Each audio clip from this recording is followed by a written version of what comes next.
बहन तलाक के बाद की जिंदगी। एक बहन की सच्चाई भरी कहानी। टूटा रिश्ता। मेरी बहन स्मिता की शादी बड़े धूमधाम से हुई थी। घर भर में जैसे कोई त्योहार हो। सबकी उम्मीदें, सपने और दुआएं साथ चली थीं। लड़का इंजीनियर था, अच्छा कमाता था और परिवार पढ़ा लिखा था। पहली बार जब मैंने जीजाजी को देखा तो मन ही मन ईश्वर को धन्यवाद दिया, बहन को अच्छा जीवन साथी मिल गया। लेकिन समय ने एक अलग ही कहानी लिख रखी थी। शादी के कुछ ही महीने बाद स्मिता की आवाज में बदलाव आने लगा। वो जो हर बात मुझसे साझा करती थी, अब फोन पर सिर्फ ठीक हूँ कहकर बात खत्म कर देती। माँ बाबूजी ने सोचा नई बहू है, थोड़ा समय तो लगता ही है। पर मुझे लगता था कुछ तो गड़बड़ है। एक रात अचानक स्मिता ने फोन किया। उसकी आवाज कांप रही थी, भैया मैं थक चुकी हूँ। रोज रोज के ताने, शक, मारपीट सब झेल रही हूँ, पर अब और नहीं होता। मेरा दिल कांप गया। कैसे कहूँ माँ बाबूजी से? वो तो समाज की इज्जत, रिश्तों की मर्यादा और लोग क्या कहेंगे के बोझ तले दबे रहते हैं। सच का सामना। कुछ दिन बाद हम सब उसके ससुराल पहुँचे। बाहर से सब ठीक, लेकिन अंदर एक नर्क बसा था। पति शराब पीकर रोज मारता, शक करता, दोस्तों के सामने गाली देता। सास ससुर भी चुप थे, जैसे ये सब सामान्य हो। हमने समझाने की बहुत कोशिश की, लेकिन उसके पति ने साफ कह दिया, स्मिता को रखना है तो मेरी शर्तों पर। स्मिता चुप रही। उसकी आंखों में मैंने देखा अब वहां डर नहीं था, एक फैसला था। वो हमारे साथ मायके लौट आई। समाज की अदालत। घर लौटते ही मोहल्ले के लोगों की नजरों में बदलाव आ गया।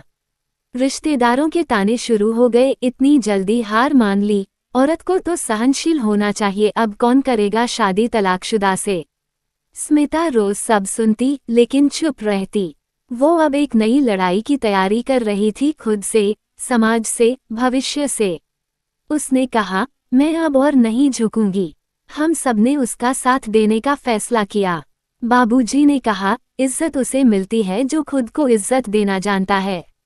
पहली बार मैंने उनके चेहरे पर गर्व देखा। नया सफर। स्मिता ने कोर्ट में तलाक का केस डाल दिया। पति ने धमकियां दी, समझौते के लिए पैसे का लालच दिया, लेकिन स्मिता डगमगाई नहीं। उधर उसने कंप्यूटर कोर्स ज्वाइन किया, अंग्रेजी सुधारी, इंटरव्यू देना सीखा और 6 महीने बाद एक नामी कंपनी में नौकरी पा ली। पहले महीने की सैलरी जब उसने माँ के हाथ पर रखी, माँ की आंखों से आंसू बह निकले, तू मेरी शेरनी है बेटा। तलाक की तारीख करीब आ रही थी। कोर्ट के उस दिन जब जज ने फैसला सुनाया, स्मिता ने गहरी सांस ली।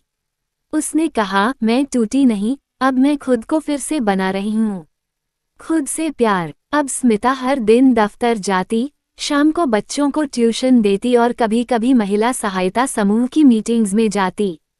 वो अब औरों की मदद करने लगी थी जो वही दर्द झेल रही थीं।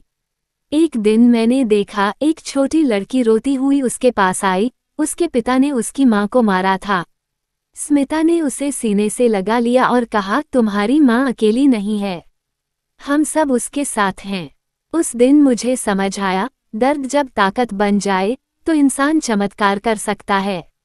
दूसरा मौका। करीब 2 साल बाद एक दिन स्मिता ने मुझसे कहा, भैया एक लड़का है, वहीं कंपनी में काम करता है, वो समझता है, इज्जत देता है, सोच रही हूँ मिलने जाऊं।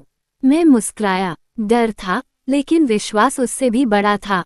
उनकी कई मुलाकातें हुईं। लड़का जानता था स्मिता तलाकशुदा है, लेकिन कहता, मैं तुम्हारा अतीत नहीं, तुम्हारा वर्तमान और भविष्य चाहता हूँ।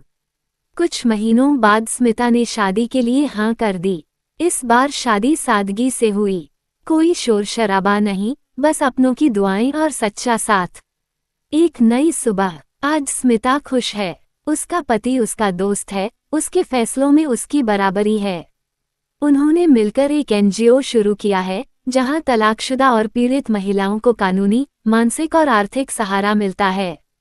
स्मिता कहती है, तलाक एक अंत नहीं, एक नई शुरुआत हो सकती है। बस खुद पर विश्वास होना चाहिए। अंतिम विचार। इस कहानी में मैंने अपनी बहन की आंखों से देखा कैसे एक टूटा रिश्ता भी जिंदगी का अंत नहीं होता। समाज की सोच से लड़कर खुद की पहचान बनाकर हर औरत फिर से खड़ी हो सकती है। अगर आपकी बहन, बेटी या कोई जानने वाली इस दौर से गुजर रही है तो उसका हाथ थामिए, उसे बताइए वो अकेली नहीं है।